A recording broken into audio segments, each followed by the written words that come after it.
Yeah, how you going? Yeah, it's the 8th of May, 2013, at 10:11, so 22:11. There's the numbers again. Divide 22 and you got 11. Now, I've told you about my time, a bit about my time in the Navy and the dark days on my Navy, but I didn't tell you the full story of my dark days on my Navy. My dark days in the Navy was being bullied in the Navy by a group of sailors who had predetermined that they were going to put havoc on my time with the Navy. It took me 9 years to get my leadership course, and then it took me another 10 years to even get close to being promoted to a leading hand. And then within 3 years and 11 months, I got promoted to PO. But in between time, there was people in the Navy that took it in their own hands to determine who will and who won't get promoted, and use their influences in stopping my promotion in the Navy and getting support from those who wanted to support me but could not support me because of the consequences they would receive from these same people. Now, in those days, in the early days, if you didn't play rugby league, AFL, then you weren't part of the team. It's about the sport you played and who you are and where you're from. Now, it got to a stage where, posted to a flight, working on an aircraft ready to go to sea, and I had a job sabotaged. It was sabotaged. I have the facts. I know who it was. And I hope he goes into hiding, because when someone receives this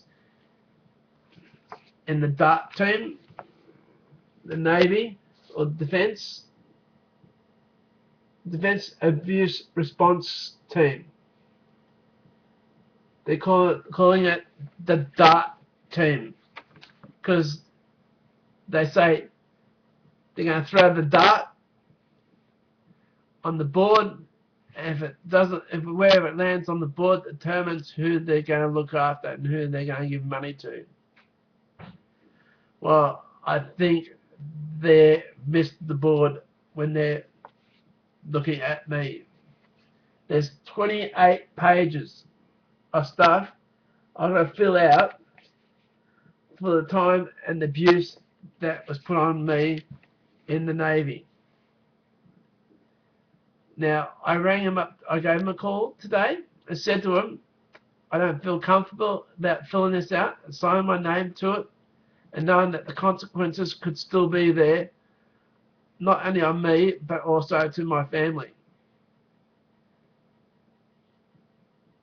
When working on a Seahawk,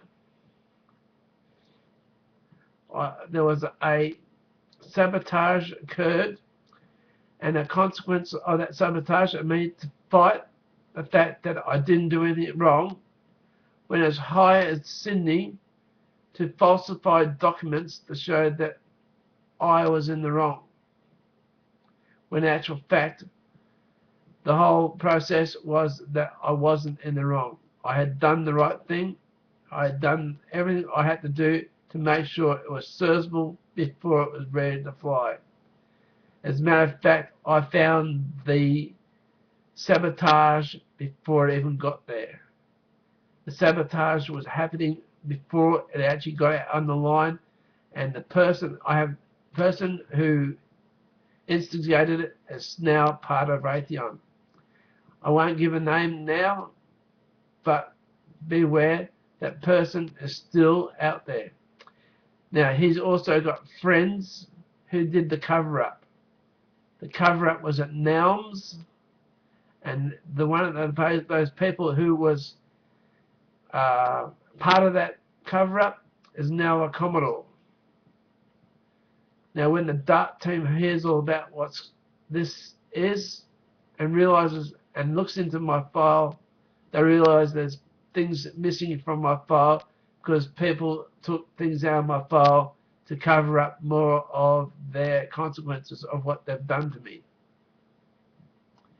Those consequences have actually followed me outside the Navy to trying to join the public service within NARA. Those people were again instigating that I was not to get a job with public service in NARA. I had to go to Canberra to get a job. I was only going for a level 3 position, which is a very low position in NARA, just to stay here. And they just used their own course of influence other people to say no to me having a job in NARA. I went to Canberra. I got a 4's position. Within 12 months, I got a 5's position. But that meant I had to be away from my family. And I was away from my family for too long.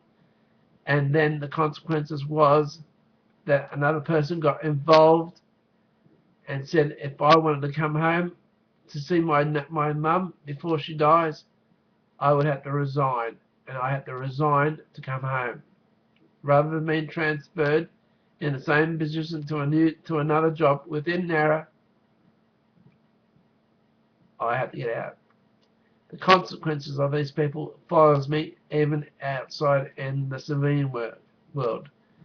NARA and in the Bombardero Bowling Club, those people who are still influencing the hardship for me, even went to the stages of where I put my name down for bowls. They come by and erase the name off the list, so I turn up for bowls and there's my name not being put there. So this thing about bullying is bigger than Ben-Hur, and I hope this DART team gets this and realizes there's things missing, and there's people as high as a Commodore involved in the cover-up of what they did to me.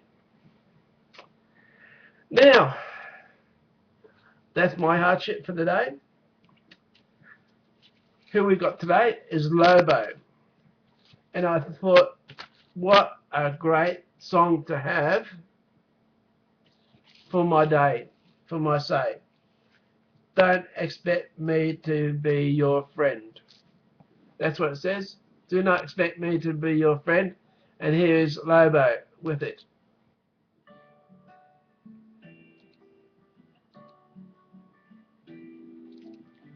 Stop sending flowers to your apartment.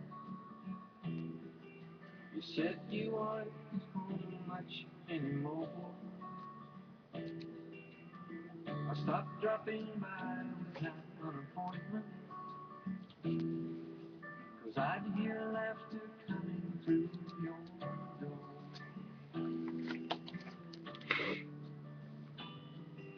Sometimes late at night you'll still call me, just before you close your eyes to sleep. You make me vow to try and stop by sometime, but baby, that's a promise I can't keep. I love you too much to start liking you, so let's just let the story kind of end. I love you too much to start liking you, so don't expect me to be your friend.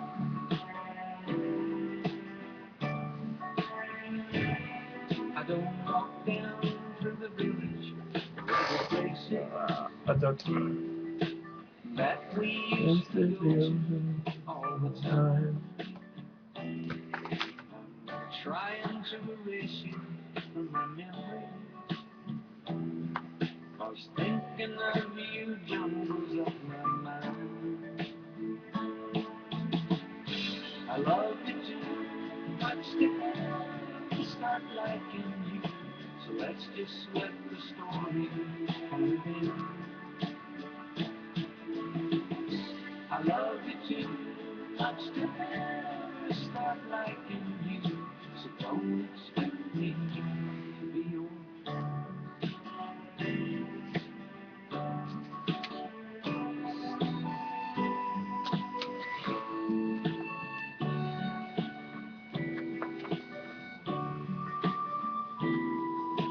You always act so happy when I see you. You smile every way when you take my hand, and then introduce me to your latest lover. That's when I feel the walls start crashing in. I love you too much to ever start liking you, so let's just let the story begin.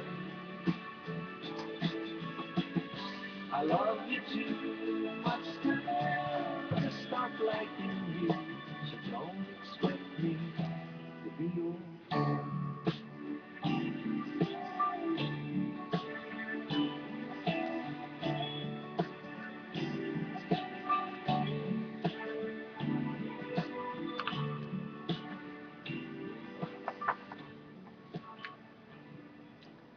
Well, that was Lobo. His real name was Roland Kent Lavoie. I think that's how you would say it.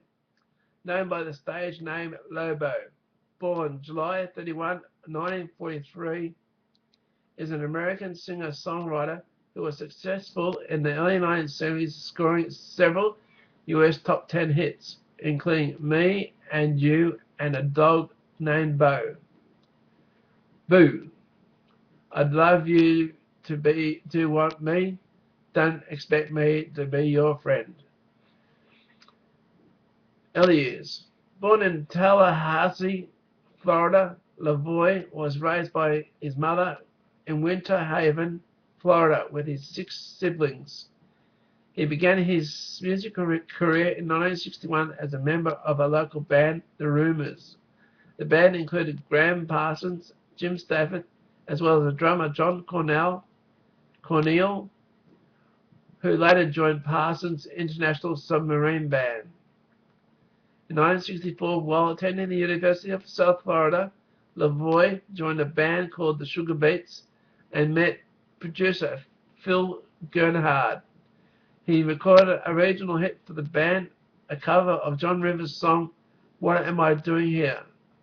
During the 1960s, Lavoie performed with many other bands including US Mail, The Uglies, and Me and the Other Guys. It was in the latter band that he met musician Billy Aerts, who became a member of Lobo's touring band in the early 1970s and produced Lobo's comeback album in 1989. Again, working with Gernhardt, his first solo record was released in 1969 on Laurie Records. It included the original tracks Happy Days in New York City, Back with My Friend Is Here. But I can go on more about it. So it did a full complement of things. It's got 1, 2, 3, 4, 5, 6, 7, 8, 9, 10, 11, 12, 13, 14, 15 albums. So there's 15 albums of songs you can listen to about Lobo. His credits. Birth name, Roland Kent Lavoie. Born July 31st, 1943, age 69. Origin, Tallahassee, Florida, US. Genres, pop, country, folk, soft rock. Occupation, singer-songwriter. Vocals, guitarist. Years active, 1961 to present. Labels, Laurie, Big Tree, MCA, Lobo Records, Curb, Pony Canyon Records, and Majestic. Associated acts, Rumors, Graham Parsons, Jim Stafford. Website, www.fansoflobo.com. So there we go. LOBO. Now, just because I have a sad day doesn't mean I can't have a humorous day. So I thought to myself, what would be the best way to entertain someone to come to Australia? Because they're putting all these thousands of dollars and millions of dollars into into our leisure side of things to attract people more to come here for the holidays. So I thought to myself, well, while you're here, you might as well know the best places to live in Australia. Now, as I say, I can't do the top 10, so I have to do the top 11 or top 9, and you can start the count. If I go to 9, then I'm right. If I go to 11, I'm right. If I do 10, well, David Letterman can sue me. Okay, best places to live in Australia. Kirribilli, Cremorne, Mossman in Sydney, New South Wales. Hobart, Tasmania. Cooktown, Queensland. Cairns, Queensland. Bloomfield, Cape Tribulation. Cedar Bay, Noah Creek, Queensland. Melaleuca Inlet, Bathurst Harbour, Southern Tasmania. Oatley, New South Wales. Central Tilba, New South Wales. Tom Croghan Station, Upper Murray River. Bendethira Station, New South Wales. Now, I'll add one more, so therefore we get all of it. JB, Jarvis Bay, New South Wales, and you'll see pictures of it on my site for Twitter that I keep putting on there. What they assess as being the worst places to live: Marrickville, Newtown, Canterbury, and Sydney, New South Wales. Queenstown, Tasmania. It's the only place where we play football on gravel. Strathgordon, Tasmania. Ranger, Northern Territory. Catamaran, South Tasmania. Smiths Lake, New South Wales, North Coast.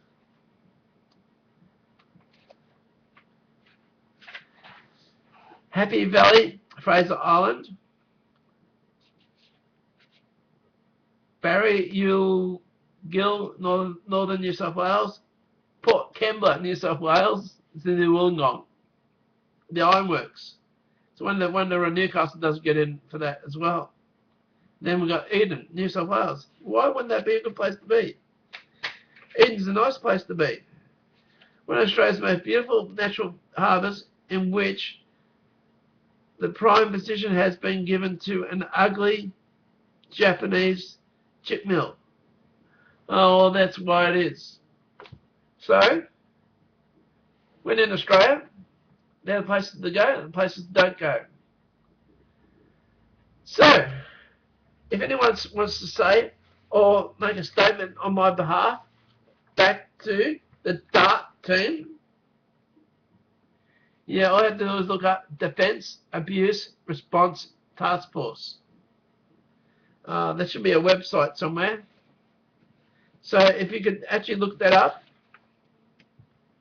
I should find the website, and I'll send you the website so I can send it off to them as well. Well, that's a bit short of my time, and I haven't even got a joke. I haven't got a knock-knock joke.